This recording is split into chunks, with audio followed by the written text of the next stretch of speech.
Make a joyful noise unto the Lord, all ye lands. Serve the Lord with gladness. Come before His presence with singing. Sudhakar uncle ఎప్పుడు నాకు పని చెప్పినా కష్టమైన పనే చెప్తాడు. అంటే భోజనం చేసిన తర్వాత క్రైస్తవులు మేల్కొని ఉండి నా మాటలు వినాలి అంటాడు. అది కూడా కాన్సెప్ట్ ఆఫ్ గాడ్. దీనికంటే కష్టమైన పని ఒకటి ఉంది. ఇంకోటి ఏంటంటే ప్రతి ఆదివారం టైంకి రావడం. అంతకంటే కష్టము, ఇంతకంటే కష్టమైన పని అదొకటే నాకు తెలిసింది. ఎందుకంటే క్రైస్తవులకు టైంకు రావడము కష్టమే, తర్వాత ఏదైనా ఒక విషయాన్ని తెలుసుకునేటప్పుడు నిద్రపోకుండా ఉండడము కష్టమే. సో ఈరోజు మధ్యాహ్నం మీరు నిద్రపోతారని నాకు తెలుసు, కాబట్టి నేనేమి బాధపడను. మీరు ఒకవేళ మీకు నిద్ర వస్తే గిల్ట్ ఫీల్ అవ్వకండి. అంటే చూసిన వాళ్ళు ఏమనుకుంటారో ఏమో అనేది కాకుండా మీరు ధైర్యంగా లేచి బయటకు వెళ్ళి ముఖం కడుక్కొని రండి, నో ప్రాబ్లం. ఓకే, మనం ఉదయం నుంచి ఏం చూసాము అంటే దేవుడు ఏమై ఉన్నాడో అది ఆయన మాత్రమే అయి ఉన్నాడు అని చూసాం. దేవుడు అస్తిత్వము గలవాడు, అద్వితీయుడు, ఆత్మ అయి ఉన్నాడు అన్న 3 విషయాలు చూసాం. దేవుడు అద్వితీయుడు అన్నదానికి అర్థం ఒంటరివాడు కాదు. ఆయన అద్వితీయుడు అన్న మాటకు బైబిల్లో బహుళత్వము గల దేవునికి సంబంధించినటువంటి అద్వితీయత, ఆయనను పోలిన వాడు ఇంకొకడు లేడు అన్న అర్థం వచ్చే అద్వితీయతను గురించి మనం మాట్లాడుకున్నాం. దానికి కాంట్రరీగా, దానికి వ్యతిరేకంగా మోనిస్ట్ దేవతల గురించి, దేవుళ్ళ గురించి కూడా మాట్లాడుకున్నాం. ఉదాహరణకు ఖురాన్ చెప్పే అల్లా కానీ, వన్నెస్ పెంటికోస్టల్స్ చెప్పే దేవుడు కానీ, లేకపోతే యెహోవా సాక్షులు చెప్పే దేవుడు కానీ, బైబిల్లో చెప్పినటువంటి సంపూర్ణత గల దేవునికి భిన్నంగా ఉన్నారు అన్న విషయాన్ని చూసుకున్నాం. అయితే ఇప్పుడు మధ్యాహ్నము ఇంక కొన్ని విషయాలు చూస్తాం. ఆ విషయాలు చూడటానికి ముందు ఉదయం చెప్పింది కొంచెం బ్రష్ చేసుకోవటం మంచిది, లేకపోతే కష్టం అవుతుంది. భోజనం చేసేటప్పుడు దానికి ముందు కూడా మాట్లాడుతూ ఉంటే నాకు అర్థమైంది ఏమిటి అంటే, ఎక్కువ భాగము వ్యక్తి అనగానే మన మనసుల్లో వచ్చేది ఒక మానవుడు, ఒక మనిషి. ఒక వ్యక్తి అనగానే ఒక మనిషి అన్న ఉద్దేశము మన మనసుల్లోకి వస్తుంది.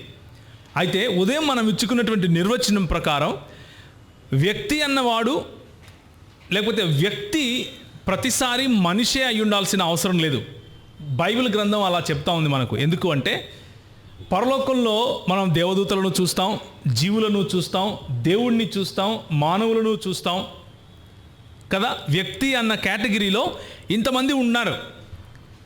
పెద్దలను చూస్తాం. ప్రస్తుతానికి మనము వ్యక్తి అన్న మాటకు నిర్వచనం ఇస్తున్నాం కాబట్టి బైబిల్ గ్రంథ పరిధిలో వ్యక్తి అన్న మాటకు చాలా వ్యక్తి అన్న కేటగిరీలో చాలా మందిని మనం చూడొచ్చు. అందులో మానవులు కూడా ఒకరు. మానవులు మాత్రమే కాదు. సో దేవుడు ఆత్మ అయి ఉన్నాడు అని అన్నప్పుడు దేవుడు అన్న మాటలోనే ఆయన వ్యక్తిత్వము, ఆయన వ్యక్తి అన్న విషయాన్ని మనం అర్థం చేసుకున్నాం. ఆయన ఆత్మ ఉన్నాడు అని అన్నప్పుడు ఆయన పదార్థము, ప్రదేశము మరియు సమయమునకు అతీతుడు అని చెప్పాం. అంటే దేవుడు ఇస్లామీ పద్ధతుల్లో సలఫీలు, అంటే సలఫీ అన్నది ఒక ప్యూరెస్ట్ ఫామ్ ఆఫ్ ఇస్లాం అని వాళ్ళు అనుకుంటారు. వాళ్ళు చెప్పే ప్రకారంగా అయితే నిజంగానే యాంథ్రపోమార్ఫిక్, అంటే మనుష్యునికి ఉన్నట్లుగానే అదే భాషలో మాట్లాడినటువంటి విధంగానే అల్లాహకు, లేకపోతే దేవునికి కాళ్ళు ఉన్నాయని, చేతులు ఉన్నాయని, పెదవులు ఉన్నాయని, చెవులు ఉన్నాయని వాళ్ళు నమ్ముతారు. మిగిలిన తెగలు అలా నమ్మరు. మిగిలిన ఇస్లామీ సున్నీలు అలా నమ్మరు. కానీ క్రైస్తవ్యము అలా నమ్మదు. క్రైస్తవ్యము దేవునికి నిజంగానే చేతులు, కాళ్ళు, ముక్కు, కళ్ళు, చెవులు ఉన్నాయి అని నమ్మదు. ఎందుకంటే దేవుడు తన్ను తాను ఆత్మయున్నాను అని పరిచయం చేసుకున్నాడు. యోహాను సువార్త 4వ అధ్యాయంలో దేవుడు ఆత్మయున్నాడు గనుక ఆయనను ఆరాధించువారు ఆత్మతోనూ సత్యముతోనూ ఆరాధించాలి అని 24వ వచనంలో మనకు చెప్పాడు ప్రభు. కాబట్టి ఆయన ఆత్మయున్నాడు అని మనం తెలుసుకున్నాం. ఆత్మ ఒక ప్రదేశంలోనే ఉండి తీరాలి అన్నటువంటి పరిధులు లేవు. ఆత్మకు భౌతిక పరిధి ఉండదు. ఆత్మ దేవుని ఆత్మను గురించి మనం మాట్లాడుతున్నాం. దేవుని ఆత్మకు భౌతిక పరిధి లేదు, భౌతిక నిర్మాణం లేదు. దేవుని ఆత్మ పదార్థము, ప్రదేశము మరియు సమయము అన్న ఆ పరిధులకు బయట ఉంటాడు. పదార్థము లేనివాడు, లేకపోతే పదార్థాన్ని సృష్టించిన వాడు మాత్రమే, కానీ పదార్థము అనే దానిలో ఇమిడిపోయేవాడు మన ప్రభువు కాదు. పదార్థం అనే ఒక బౌండరీలో ఆయన తను తాను ఉంచుకోడు. ఇది జాగ్రత్తగా మనం చూడాలి. దేవుడు పదార్థము, ప్రదేశము మరియు సమయము అన్న దాంట్లో లేడు అన్న మాటను చెప్పిన తర్వాత మనం ఇచ్చుకున్నటువంటి డెఫినిషన్ ప్రకారము ఆత్మ నిజానికి ఆ డెఫినిషన్లో కూర్చునేది కేవలం శూన్యం మాత్రమే. శూన్యం ఒకటి, లాజిక్ ఒకటి. అంటే మనం వాడే తర్కం నిజంగా ఉందంటారా లేదంటారా? ఉదాహరణకు మీ పేరేంటి అని నేను అడిగాను, మీరు ఏం చెప్తారు? అంటే నేను చెప్పిన మాట మీకు అర్థమైంది. నేనేదో కొంచెం నోరు కదిలించి కొంచెం మాట్లాడితే దాన్ని మీరు అర్థం చేసుకుని దానికి ప్రతిస్పందించారు. అంటే నేను ఏ రకంగా మాట్లాడాను? తార్కికంగా మాట్లాడాను. మీకు అర్థమయ్యే విధంగా మాట్లాడడాన్నే తర్కం అంటారు. మీరు నాకు అర్థమయ్యే విధంగా రెస్పాండ్ చేశారు. మీరు మాట్లాడిన మాటలు, నేను మాట్లాడిన మాటలు మనకు కనిపిస్తున్నాయా? కేవలం వినిపిస్తున్నాయి. అవి కనిపించవు, కానీ ఉనికిలో ఉన్నాయా? ఉన్నాయా లేవా? ఉన్నాయి. అలాగే మనకు కనిపించేది మాత్రమే రియాలిటీ, లేకపోతే నిజము, సత్యము అని అనుకుంటే అది మన భ్రమ. మనకు కనిపించనివి చాలా కూడా ఉనికిలోనూ సత్యంగానూ ఉన్నాయి. అందులో ఒకటే ఆత్మ. అందులో ఒకటే కాదు, నిజానికి చెప్పాలి అంటే తర్కానికి సంబంధించిన అన్ని విషయాలకు కూడా పునాది అని ఏదైనా చెప్పాలి అనుకుంటే అది ఆత్మనే అయి ఉన్నది. Therefore let's move forward. దేవుడు ఆత్మ అయ్యున్నాడు అని చూసాం, దేవుడు వ్యక్తి అయ్యున్నాడు అని చూసాం, దేవుడు అస్తిత్వంలో ఉన్నాడు అని చూసాం. ఇక ముందుకు మనం వెళ్తే దేవుడు కేవలము ఆత్మ మరియు అస్తిత్వము మాత్రమే కాదు, దేవుడు ఇంకా కొన్ని అయ్యున్నాడు. అదేమిటి అంటే, ఉదయం నేను మీకు ఏం చెప్పాను అంటే కొన్ని విషయాలు చెప్పాను, అంటే ఒక లిస్టు చూపించాను.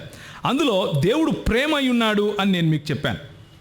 దేవుడు ప్రేమ అయ్యున్నాడు అన్న విషయం కూడా అది పంచుకోలేని గుణమేమి కాదు. దేవుడు మనకు తన ప్రేమను పంచుకున్నాడు, కానీ దేవుని వంటి ప్రేమ మనం కలిగి ఉండం. ఉదాహరణకు నేను చెప్తాను, ఎందుకు దేవుణ్ణి మనం వ్యక్తి అని అంటున్నాము అంటే, ఆయన కేవలము మనోవిజ్ఞాన శాస్త్రం, సైకాలజీ చెప్పే పరిధిలో మాత్రమే వ్యక్తి కాదు. ఆయన సంబంధములు ఆపాదించగల శక్తి ఉన్నవాడు, సంబంధములు చేకూర్చుకొనగల శక్తి ఉన్నవాడు. సోషియలాజికల్, సామాజిక శాస్త్ర పరిధిలో కూడా ఆయన వ్యక్తి అయి ఉన్నాడు అన్నదే మన వాదన. అంటే ఒకసారి ఊహించుకోండి, ఒకవేళ ఈ ప్రపంచం మొత్తంలోనూ కేవలం ఒకే ఒక వ్యక్తి ఉన్నాడు అనుకోండి, ఒకే ఒక్క మనిషి ఉన్నాడు, ఆ మనిషి తప్ప ఇంకెవరూ లేరు. ఆ మనిషిని వ్యక్తి అని మనం పిలవగలుగుతామా అని ఆలోచిస్తే అప్పుడు మన భాషను మనం మార్చుకోవాల్సి ఉంటుంది. ఎందుకు అంటే, వ్యక్తి అని మనం ఇచ్చినటువంటి ఆ డెఫినేషన్ ఏదైతే ఉందో అదేది కూడా సెట్ కాదు. ఎందుకంటే భావములు ఎవరితో వ్యక్తపరుస్తాడు? ఆయన భావనలు ఫీల్ అవ్వటానికి ఇంకొక వ్యక్తి ఉండాలి. ఆలోచనలు ఎవరికి చెప్తాడు? ఆయనకు ఆలోచనలు ఉన్నాయని తెలియటానికి కూడా ఇంకొక వ్యక్తి ఉండాలి. అవునంటారా కాదంటారా? అలాగే ఇవన్నీ ఈ సైకలాజికల్ ఆలోచనలు, సైకలాజికల్ దృక్పథాలు నిజమవ్వాలి అంటే నిజానికి ఒక వ్యక్తి ఒక సమిష్టి, లేకపోతే ఒక సమాజము, ఒక కలిసినటువంటి ఐక్యతలో ఉండి తీరాలి. అలాగే దేవుడు కూడా. దేవుడు ఎందుకు బైబిల్ అనుసారంగా వ్యక్తి అని పిలుస్తున్నాము అనంటే, ఆయన తండ్రి, కుమార, పరిశుద్ధాత్ములు అన్నటువంటి ఒక ప్రత్యేకమైన, వెరీ యూనిక్, ఆయనను పోలిన వాడు ఇంకొకటి లేడు.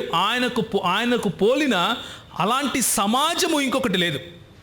దేవుడు ఒక వ్యక్తి కాదు, దేవుడు ఒక దేవుడు. కానీ ఆయన ముగ్గురు వ్యక్తులలో తన ఉనికిని చాటుకున్నాడు అన్నది క్రైస్తవ దృక్పథం. దేవుడు ఆత్మ. 1 యోహాను 4:8 మరియు 16 వచనాలు చదివితే దేవుడు ఏమై ఉన్నాడు? ప్రేమాస్వరూపి. దేవుడు ప్రేమాస్వరూపి. ఇప్పుడు నేను మిమ్మల్ని కొన్ని ప్రశ్నలు వేస్తాను, చాలా ఈజీ ప్రశ్నలు, మీకు తెలిసినవే. దేవుడు, ఉదాహరణకు ఆలోచించుకోండి, దేవుడు ఉన్నాడు, ఇంకా సృష్టి లేదు, ఆది నుండి నేను రహస్యముగా మాట్లాడిన వాడను కాను, అది పుట్టక ముందు నుంచి నేను అక్కడ ఉన్నాను, లేకపోతే అది పుట్టినది మొదలుకొని నేను అక్కడ ఉన్నాను అని యెషయా గ్రంథం 48వ అధ్యాయంలో దేవుడు చెప్తున్నాడు. అవునా కాదా? అది అంటే అక్కడ ఆది అన్నది, సమయం అన్నది కూడా పుట్టక ముందు నుంచి నేను అక్కడ ఉన్నవాడను అని చెప్పుకునే దేవుడు మన దేవుడు. అలాంటి దేవుడు ప్రేమాస్వరూపి అయ్యున్నాడు, లేకపోతే ప్రేమ అయ్యున్నాడు అని తను తాను చెప్పుకుంటున్నాడు. ప్రేమ అయిన దేవుడు ఏ సృష్టి లేని సమయంలో ఆయనకున్నటువంటి ఈ నిస్తరమైన గుణలక్షణము ప్రేమ, నిస్తరమైన తన ఈ గుణలక్షణం ఉందని ఆయనకు ఎలా తెలుసు? ఎవరిని ప్రేమించాడు? సృష్టి లేదు, కుమారుడు అంటే దేవునిలో బహుళత్వం ఉండాలి, దేవుడిలో బహుళత్వం ఉందని మీరు ఒప్పుకుంటున్నారు. అప్పుడు అంటే నేనేం చెప్తున్నాను అంటే, దేవుడు ప్రేమ అయి ఉండాలి అంటే, దేవుడు ప్రేమాస్వరూపి అయి ఉండాలి అంటే ఆయన బహుళత్వంలో ఉండి తీరాలి. ఒకరికంటే ఎక్కువ అయి ఉండాలి. అంటే ఒక దేవుని కంటే ఎక్కువ అని నేను చెప్పట్లేదు, ఒక వ్యక్తి కంటే ఎక్కువ అయి ఉండాలి. ఇప్పుడు ఆలోచన ఏమిటి అంటే, అయితే ఇప్పుడు మనకి ఎంతమంది దేవుళ్ళు ఉన్నారు అన్నది ప్రశ్న. మనకు ఉన్నది, మనం మొట్టమొదటి మాట ఏం చూసుకున్నాం? అద్వితీయుడు, ఆయన ఒక దేవుడే మన దేవుడు. ఇది రేపు మనం చూడబోయే సెషన్స్, కాన్సెప్ట్ ఆఫ్ గాడ్ను మనం ముందుకు తీసుకెళ్తూ త్రిత్వంలోకి వెళ్తాం. ఆ సమయంలో నేను వివరిస్తాను. కానీ ప్రస్తుతానికి మనం అర్థం చేసుకోవాల్సింది ఏంటి అంటే, దేవుడు, మనకున్న దేవుడు అద్వితీయుడు, ఒక దేవుడు. కానీ ఆయన తన్ను తాను 3 వ్యక్తులలో బయలుపరుచుకున్నాడు. తండ్రి, కుమార, పరిశుద్ధాత్ములు అన్నటువంటి వ్యక్తులలో బయలుపరుచుకున్నాడు. ఈ తండ్రి, కుమార, పరిశుద్ధాత్ములు మానవుడిగా వ్యక్తులు కాదు, మానవుని వంటి వ్యక్తులు కాదు. లేకపోతే మానవుడు అనగానే నేను ఒక భౌతిక శరీరము, ఒక ఆత్మ, ఒక ప్రాణం అన్నట్లుగా కాదు. ఆయన ఆలోచించదగవాడు, అంటే వొల్యూషన్ ఉన్నవాడు, ఎమోషన్ ఉన్నవాడు, అలాగే ఇంటెలిజెంట్గా చాయిసెస్, నిర్ణయాలు చేయగలవాడు, అలాగే సంబంధములు కూడా పెట్టుకోగలవాడు. ఆ కోణంలో, ఆ దృక్పథంలో దేవుడు 3 వ్యక్తులలో తన్ను తాను బయలుపరుచుకున్నాడు అని చెప్తున్నాం. ఒక వ్యక్తి, ఒక మనిషి ఒక వ్యక్తిగానే ఉండాలి, అలాగే ప్రభువు చేశాడు. ఒక దేవదూత ఒక వ్యక్తిగానే ఉండాలి, అలాగే ప్రభువు చేశాడు. ఒక జీవి ఒక వ్యక్తిగానే ఉండాలి, పరలోకంలో ఉన్న జీవి గురించి మాట్లాడుతున్నాను, అలాగే ప్రభువు చేశాడు. కానీ ఒక దేవుడు ఒక వ్యక్తిగానే ఉండాలి అని బైబిల్లో కానీ తర్కంలో కానీ ఎలాంటి ఆధారం మనకు లేదు. ఒక దేవుడు ఒక వ్యక్తిగానే ఉండాలి అన్న రూల్ ఎక్కడా లేదు. ఎందుకంటే నేను మొదటగా చెప్పినటువంటి 2 మాటల్లో మొట్టమొదటిది ఏంటి? దేవుడు ఏమై ఉన్నాడో అది దేవుడు మాత్రమే అయి ఉన్నాడు, ఇంకెవరూ లేరు. అలా ఒక దేవుడు 3 వ్యక్తులలో ఉండగలగటం అది దేవునికి మాత్రమే, అది దేవుడు మాత్రమే అయి ఉన్నాడు. అలా ఇంకెవరు అలా కాదు. దేవుడు అలా ఒక దేవుడు అయినప్పటికీ 3 వ్యక్తులలో ఉన్నాడు కనుకనే ఆయనలో ప్రేమ అన్నది సాధ్యం. ఆమ్ని బినవలెన్స్ అంటారు దీన్ని. అంటే ఆయనలో మంచితనము లేకపోవటము అన్నది లేదు. నేను చెప్పేది అర్థమైందా మీకు? ఆయనలో మంచితనము లేకపోవటము అన్నది లేదు. అంటే చెడుతనము ఉండటం అన్నది సాధ్యం కాదు అని మీరు అనొచ్చు. దాన్ని అట్లా కూడా చెప్పొచ్చు కదా అని అనుకోవచ్చు. కానీ చెడుతనము అన్నది నిజానికి ప్రభువు సృష్టించినది కాదు, ఆయన స్వభావములోనూ లేదు. మరి అలాంటప్పుడు దానికి ఉనికి లేదు కదా. చెడుతనము అన్నదానికి ఉనికి ఏమిటి అంటే మంచితనము యొక్క అభావం, లేకపోతే మంచితనం లేకపోవటం, దేవుని గుణము లేకపోవటమే చెడుతనం. సో తుప్పు అన్నదానికి ఉనికి లేదు. దేనికి ఉనికి ఉంది? ఇనుముకు ఉంది. ఇనుము తన గుణాన్ని కోల్పోతేనే తుప్పు అవుతుంది. అర్థమవుతుంది కదా నేను చెప్పేది? అలా చెడు అన్నది సృష్టిస్తే వచ్చినది కాదు, దేవుడు చెడుకు కర్త కాదు, దేవుడు పాపానికి కర్త కాదు. పాపము కానీ చెడు కానీ ఎందుకు వచ్చింది అంటే, దాని ఎందుకు ఉద్భవించింది అది అంటే, అది దేవుని యొక్క గుణలక్షణమైన ప్రేమ, దేవుని యొక్క గుణలక్షణమైన పరిశుద్ధత, దేవుని యొక్క గుణలక్షణమైనటువంటి త్యాగము, దేవుని యొక్క గుణలక్షణములు ఇంకా ఏవేవైతే ఉన్నాయో వాటి యొక్క యాబ్సెన్స్, అది లేకపోవటం. నిజానికి దేవుని యొక్క మంచితనం లేకపోవటాన్నే పాపం అంటారు. దేవుని యొక్క మంచితనం యొక్క యాబ్సెన్స్నే చెడు అంటారు. ఓకే, ఒకటే మాటను అటు తిప్పి ఇటు తిప్పి అటు చెప్తే అనుకునేరు కాదు, ఇదే నిజం, ఇలాగే ఉంటుంది. ఎందుకంటే మీరు ఆలోచించండి, ఒకవేళ చెడుతనము దేవునిలో లేదు అని అన్నామనుకోండి, అంటే దేవునిలో కొన్ని లేని దేవుడు కూడా ఉన్నాడా అన్న ప్రశ్న వస్తుంది. మన దేవుడు సర్వపరిపూర్ణుడు, ఆయనలో లేనిది, ఆయన మూలము కానిది ఇంకేది లేదు. ఆయన రెండు చెప్పాను నేను, కేటగిరీస్ ఏమున్నాయన్నాను. ఒకటి సృష్టి, ఇంకొకటి సృష్టికర్త. ఆయన సృష్టించినది ఏదైనా ఉంది అని అంటే ఈయన దేవుడు కాకుండా పోతాడు. అర్థమవుతుందా? ఆయన సృష్టించినది ఏదైనా ఉంది ఉనికిలో అంటే ఈయన దేవుడే కాడు. కానీ మన దేవునికి ఆ సమస్య లేదు. ఎందుకు? ఆయన సృష్టించింది కాబట్టి పాపము, ఆయన సృష్టించింది కాబట్టి చెడు కాదు. ఆయన మంచితనము లేకుండా పోవటమే పాపము. ఆయన మంచితనం యొక్క యాబ్సెన్సే చెడు. ఎందుకు అది సాధ్యము మన దేవునికి అంటే, ఆయన త్రిత్వమైన దేవుడు కనుక, ఆయన బహుళత్వము గల దేవుడు కనుక, ఆయన సంబంధములు పెట్టుకొనగల సామర్థ్యుడు కనుక. అంటే ఎవరితో, ఉదాహరణకు నేను అడిగిన ప్రశ్న మళ్ళీ వద్దాం. ఏ సృష్టి లేదు, ఏ భూమి లేదు, ఏ మనుషుడు లేడు, నువ్వు లేవు, నేను లేను, సంఘం లేదు, ఎవరు లేరు, దేవుడు ఉన్నాడు. అప్పుడు దేవుడు ఒంటరివాడా?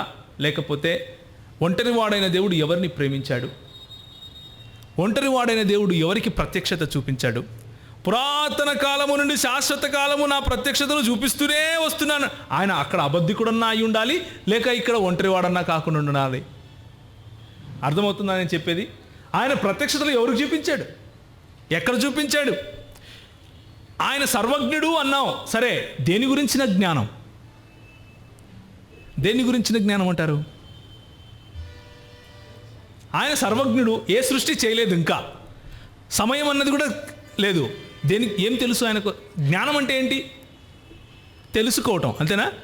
ఏదైనా ఒక విషయం గురించి, ఏదైనా ఒక వస్తువు గురించి, ఏదో ఒక దాని గురించి తెలుసుకోవటానికి జ్ఞానం అంటాం. ఆయనకి ఏమీ లేనప్పుడు దేని గురించి తెలుసు ఆయనకు? మన దేవుడు బహుళత్వం గలవాడు కనుక, ఆయన యందు బహుళమైనటువంటి వ్యక్తులు ఉన్నారు కనుక, ఒకరినొకరు ప్రేమించుకోవటం ఆయనకు తెలుసు, ఒకరికొకరు తగ్గించుకోవటం ఆయనకు తెలుసు, ఒకరినొకరు గౌరవించుకోవటం ఆయనకు తెలుసు, ఒకరినొకరు ఎత్తిపట్టుకోవటం ఆయనకు తెలుసు, ఒకరినొకరిని ఓ దేవా అని పిలవటం ఆయనకు తెలుసు. దేవుడు అన్న భావన కూడా ఆయనకు తెలుసు. లేకపోతే దేవుడు అన్న భావన దేవునికి ఉండడానికి వీల్లేదు. అర్థమవుతుందా నేను చెప్పేది? ఆయన బహుళత్వంలో లేకపోతే ప్రేమించటం అసాధ్యం. ఆయన బహుళత్వంలో లేకపోతే నీతి అన్న పదానికి అర్థం లేదు. చెప్పండి, ఎలా వస్తుంది నీతి అన్న పదానికి అర్థం? రాదు. ఆయన యొక్క గుణలక్షణాల కారణంగా ఏదైతే చెబుతాడో అది చేయకపోవటమే అనీతి, లేకపోతే అవినీతి. అది చేయటమే నీతి. ఆయన చెప్పటానికే ఎవరూ లేకపోతే ఏం చెప్తాడు? ఆయన చేయటానికి ఇది నీతి, ఇది ఇలా చెయ్యాలి అని కమ్యూనికేట్ చేయడానికి ఎవరూ లేకపోతే కమ్యూనికేట్ చేసే అవకాశమే లేదు. అలాంటప్పుడు నీతి అన్న మాటకు అర్థము లేదు. అంటే నీతి అన్నది సృష్టించిన తరువాత వచ్చిన ఒక కాన్సెప్ట్ అవుతుంది.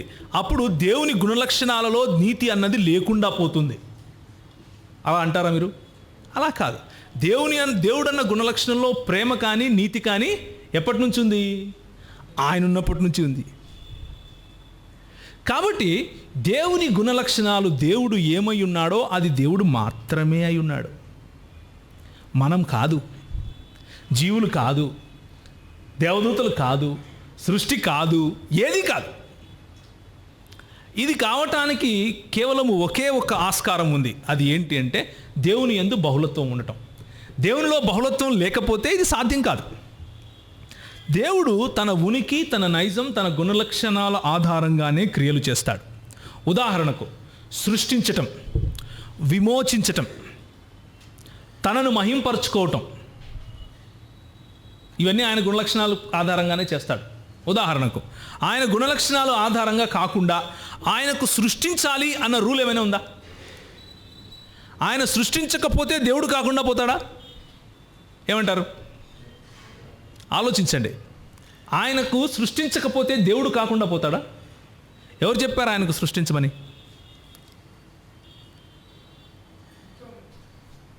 ఏమంటారు? Okay, Bible correct. మీరు చెప్పిన మీరు ఆయన అంటే ఆయనలో బహుళత్వం ఉంది కాబట్టి వాళ్ళు మాట్లాడుకున్నారు అన్నది మీరు చెప్తున్నారు, బాగుంది. నేననేది ఏంటంటే, నా ప్రశ్న ఏంటంటే, ఆయనకు సృష్టించాలి అన్నది కంపల్షన్ కాదు. సృష్టి కార్యము చెయ్యాలి అన్నది ఆయన పైన ఉన్న ఒత్తిడి కాదు. సృష్టి కార్యము చెయ్యాలి అన్నది ఆయన పైన ఉన్నటువంటి ఒక రెగ్యులేషన్, ఒక జీవో ఎవరు పాస్ చేయలేదు ఆయన పైన. అంటే గవర్నమెంట్ ఆర్డర్ ఏమి లేదు ఆయనకి. అర్థమవుతుంది కదా? ఆయన ఎందుకు ఆ పని చేశాడు అంటే, తన స్వభావానుగుణంగా తను చేయాలనుకున్నది చేస్తాడు. తన చేత తన కొరకు ఏం చేయాలనుకుంటాడో అది చేస్తాడు. తన స్వభావానుగుణంగా ఏం చేయాలనుకుంటే అది చేస్తాడు. తన చేత తన కొరకు ఏం చేయాలనుకుంటే అది చేస్తాడు. తను స్వచ్ఛందంగా ఏం చేయాలనుకుంటే అది చేస్తాడు. స్వచ్ఛందంగా అంటే వాలంటరీగా చేస్తాడు. ఆయనని ఒకడు అడిగితే చేసేవాడు కాదు, ఒకడు వద్దంటే మానేవాడు కాదు. సృష్టి కార్యమైనా, ప్రేమించేదైనా, ఏదైనా సరే ఆయనలో ఉన్న గుణలక్షణాలను బట్టి ఆయన క్రియలు చేస్తాడు. ఆయన క్రియలన్నీ కూడా ఆయన గుణలక్షణాల ఆధారంగానే ఉంటాయి. 3, త్యాగభరితంగా తన్ను తాను ధారపోస్తూ చేసే పని కూడా తనే చేస్తాడు. ఏం చేస్తాడో అది ఆయనే చేస్తాడు. ఏం చేస్తాడో అది ఆయన మాత్రమే చేస్తాడు. అదే చేస్తాడు. తన కొరకు ఏం చేస్తాడో అదే చేసుకుంటాడు. తనను మహిమపరచుకోవడం కోసం ఏం చేస్తాడో అదే చేస్తాడు. ఉదాహరణకు తనను మహిమపరచుకోకుండా ఉండటం కోసం ఏం చేస్తాడో అది చేయగలుగుతాడా? ఆలోచించండి ఒకసారి. తనను మహిమపరచుకోకుండా ఉండటం కోసం ఏం చేస్తాడో అది చేయగలడా ఆయన? చెయ్యడు. ఎందుకు చెయ్యడు? దేవుడు తన స్వభావము, తన ఉనికి, తన అస్తిత్వమునకు విరోధంగా ఏది చేయడు. ఆయన చేసే క్రియలన్నీ కూడా తన స్వభావము, తన ఉనికి, తన అస్తిత్వానికి సంబంధించినవిగానే ఉంటాయి. అర్థమవుతుంది కదా నేను ఎందుకు ఇంత తిప్పి మాట్లాడుతున్నాను? చాలా ముఖ్యం ఇది. 2, దేవుడు త్యాగభరితంగా భూలోకానికి వచ్చి చనిపోవలసిన అవసరం ఏమిటి అంటే, ఆయన ఏం చేయాలనుకుంటాడో అది చేస్తాడు. ఆయన స్వచ్ఛందంగా చేస్తాడు. ఆయన తన కొరకు తన చేత చేస్తాడు. ఆయన తన స్వభావానుగుణంగా చేస్తాడు. 2 తిమోతి 2వ అధ్యాయం 13వ వచనం ఎవరైనా చదువుతారా? 2 తిమోతి 2వ అధ్యాయము 13వ వచనం.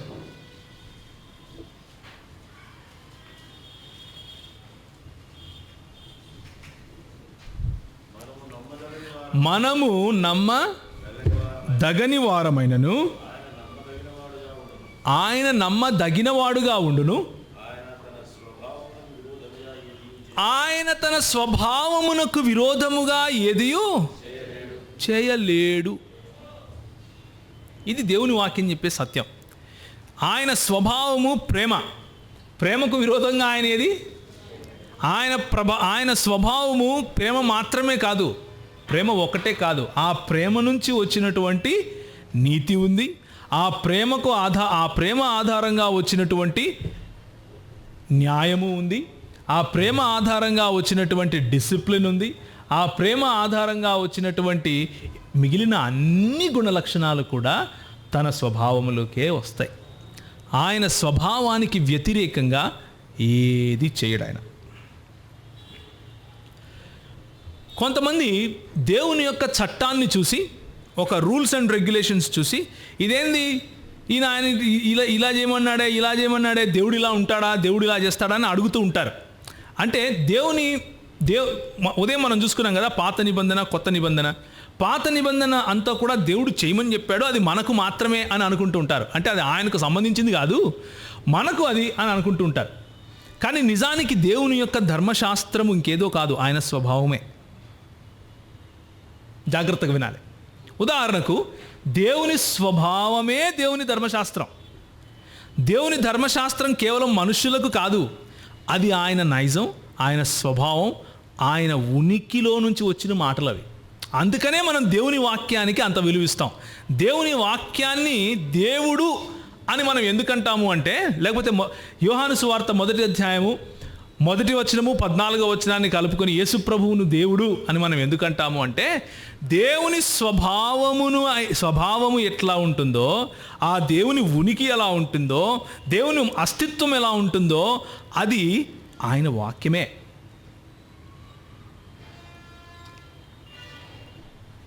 దేవుని ధర్మశాస్త్రము ఇంకేదో కాదు, ఆయన స్వభావమే. అంటే మన దృక్పథంలో రాసుకున్నటువంటి పుస్తకాలు కాదు, ఆయన మనసు గురించి మాట్లాడుతున్నాం, ఆయన స్వభావం గురించి మాట్లాడుతున్నాం.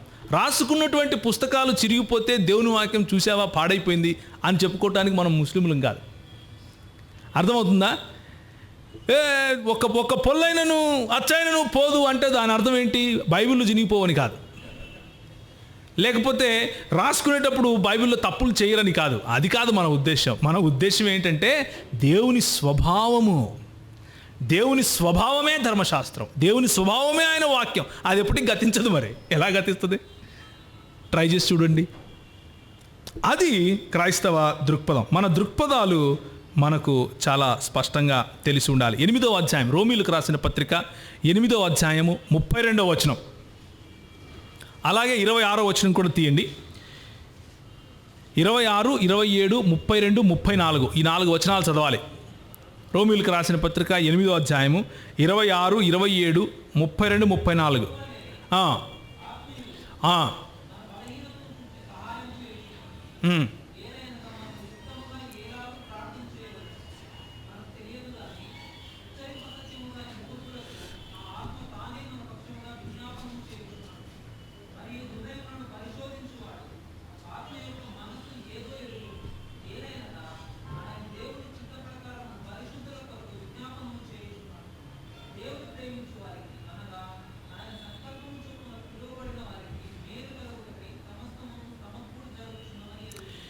అంటే మనము చేసే క్రియలను ఎందుకు ఆయన ప్రోత్సహిస్తున్నాడు? ప్రార్థన అనే క్రియ, మంచి పనులు అనే క్రియ, లేకపోతే దేవుని మీద ఆధారపడటం, ఇవన్నీ కూడా ఎందుకు ఆయనకు అది ఇష్టము అంటే అది ఆయన స్వభావం కాబట్టి. ఆయన ఒక కమ్యూనిటీ, ఆయన ఒక సమాజ రూపములో ఆయన ఉంటాడు కనుక he wants the same relationship with us. మనతో కూడా అదే సంబంధం కలిగి ఉండటం కోసం ఆయన పిలుస్తాడు. అంతేకాని నేను ఒక ఆయన అడిగాను, దేవుడు నీకు విషయం తెలుసా, దేవుడు ఆదాముని ఎందుకు చేశాడు అన్నాడు. ఎందుకన్నాయా అంటే ఫర్ ఫెలోషిప్ అన్నాడు. ఫెలోషిప్, సహవాసం కోసం అన్నాడు. అంటే దేవుడు సహవాసం లేకుండా ఉండేవాడా ఇంతకుముందు, లేకపోతే ఆదాముకు సహవాసం కావాలనా అంటే 2 అన్నాడు. 2 అనే చోటనే సమస్య వచ్చింది. దేవునికి ఫెలోషిప్ అనే అక్కర కూడా లేదు. అర్థమవుతుందా? దేవునికి ఫెలోషిప్ అనే అక్కర లేదు, మనకుంది. దేవునికి లేదు. అక్కర ఉన్నవాడు దేవుడు ఎలా అవుతాడు? ఏమంటారు? అక్కర ఉన్నవాడు దేవుడు అవుతాడా? కాడు. అక్కర ఉన్నవాడు దేవుడు కాడు, సృష్టి అవుతాడు. ఎఫెసీయులకు రాసిన పత్రిక 5వ అధ్యాయం 26వ వచనం.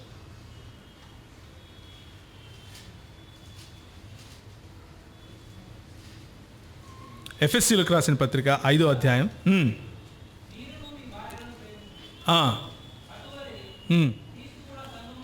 క్రీస్తు కూడా సంఘమును ప్రేమించి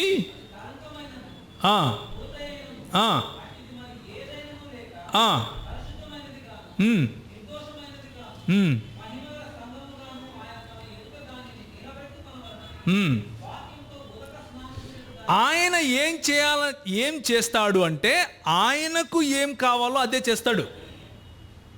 గుర్తుంచుకోండి ఈ విషయం. దేవుడు ఏం చేస్తాడు అంటే తన చేత తన కోసం తనను మహింపరచుకోవటానికి చేస్తాడు.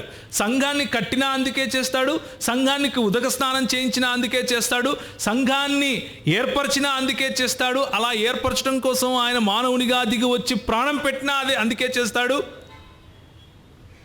కదా. ఇంకో చిన్న మాట, గ్రేస్ అన్న మాటకు లేకపోతే కృప అన్న మాటకు మనం కొన్ని అర్థాలు ఇస్తూ ఉంటాం. కొన్ని లిమిటెడ్ అర్థాలు కూడా మనం అప్పుడప్పుడు ఇస్తూ ఉంటాం. అంటే కృప అంటే నిజానికి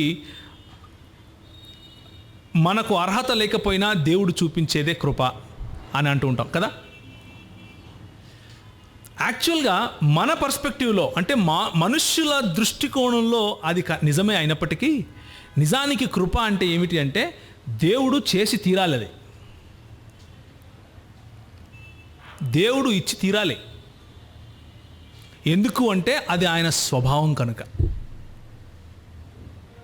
దీని మీద ఒక మంచి పుస్తకం నేను మీకు రెఫర్ చేస్తాను, ఎప్పుడైనా సమయం దొరికినప్పుడు చదవండి. గింటన్ కాలిన్ గారు అని ఆయన పుస్తకం ఒకటి, తర్వాత గ్రబ్ నార్మన్ గారు అన్న ఒక పుస్తకం. గ్రబ్ నార్మన్ గారు రాసినటువంటి గాడ్ అన్లిమిటెడ్ అనే పుస్తకం, గాడ్ అన్లిమిటెడ్ అనే పుస్తకం చదవండి. ఆ తర్వాత సిఎస్ లూయిస్ గారు రాసినటువంటి మియర్ క్రిస్టియానిటీ చదవండి. ఆ తర్వాత ఫ్రాలేగా ఏమన్నారు సార్, గంటన్ కాలిన్ అనే దైవజనుడు రాసిన the promise of Trinitarian theology అన్నది చదవగలరు. రెండోది గ్రబ్ నార్మన్ గారు రాసినటువంటి ద అన్లిమిటెడ్ గాడ్ అన్న పుస్తకం చదవచ్చు. సిఎస్ లూయిస్ గారు రాసినటువంటి మియర్ క్రిస్టియానిటీ అన్న పుస్తకం చదవచ్చు. నాలుగవదిగా జేమ్స్ ఫౌలర్ గారు రాసినటువంటి ది ఎటియాలజీ ఆఫ్ క్రియేషన్ అన్నది చదవచ్చు.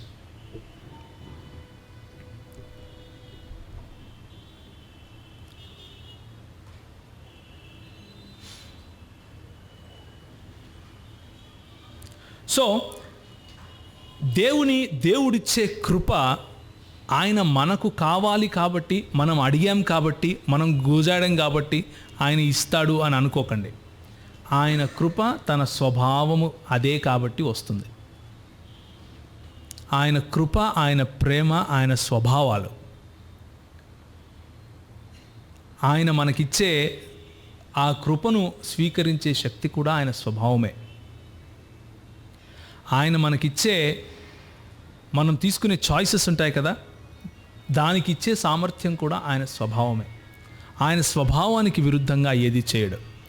ఇప్పుడు ఈ కాన్సెప్ట్ ఆఫ్ గాడ్, మన క్రైస్తవ దృక్పథంలో ఉన్నటువంటి కాన్సెప్ట్ ఆఫ్ గాడ్, దేవుని గురించి రెండు విషయాలు మనం చూసుకున్నాం. బేసిక్గా చెప్పాలంటే, ఒకటి, దేవుడు ఏమై ఉన్నాడో అది దేవుడు మాత్రమే అయి ఉన్నాడు.